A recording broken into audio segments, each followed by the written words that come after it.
आता ठरलं तर मग मालिकेत प्रिया अश्विनला डिवोर्स देणार. पैशासाठी प्रियाची नवी खेळी. तर आजच्या 21 एप्रिलच्या भागात प्रिया छान तयार होऊन अधिराजला जाऊन भेटते.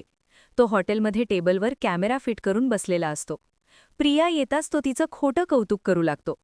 प्रियाला वाटतं की हा आपल्या प्रेमात अगदी आकंठ बुडालेला आहे, त्यामुळे आपण याच्याकडून कसेही पैसे उकळू शकतो. मग ती स्वतःची गरिबीची कहाणी सुरू करते. प्रिया अधिराजला सांगते की आईचं ऑपरेशन आहे, पण माझ्याकडे पैसे नाहीत. बहिणीच्या शाळेची फी भरायची आहे. तसंच भावाचा एका स्पर्धेसाठी सिलेक्शन झालं आहे. त्याला दिल्लीला जावं लागणार आहे, पण पैशांअभावी मला ते सुद्धा करता येत नाही. प्रियाला इम्प्रेस करण्यासाठी अधिराज लगेचच तिला 4 लाखांचा चेक काढून देतो. प्रियाला स्वतःचं काम झाल्यामुळे स्वतःबाबत फार ग्रेट वाटत असतं. त्यानंतर तिला तिच्या माणसाचा फोन येतो, ज्याने तिला शांता मावशीचा खून करायला मदत केलेली असते. तो तिला सांगतो की मी पुन्हा एकदा पनवेलला आलो आहे.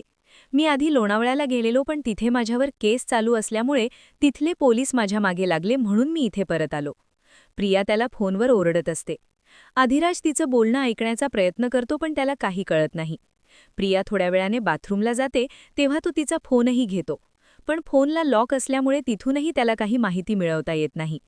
प्रिया परत आल्यावर तो मुद्दामून गुडघ्यावर बसून तिला प्रपोज करतो. प्रिया मनातल्या मनात बोलते की हा अगदी लग्नपर्यंत पोहोचला, पण त्याच्याशी लग्न न करता त्याच्याकडून पैसे उकळत राहण्यासाठी काहीतरी केलं पाहिजे.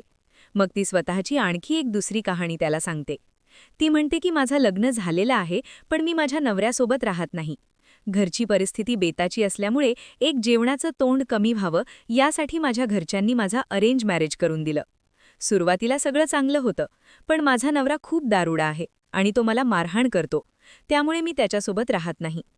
प्रिया इतकं खोटं बोलू शकते हे पाहून अधिराज थक्क होत असतो, पण तरीही तिच्यासमोर इम्प्रेशन पाडायला बोलतो की मी कायम तुझ्यासाठी उभा राहील आणि तुझ्यासाठी काहीही करीन.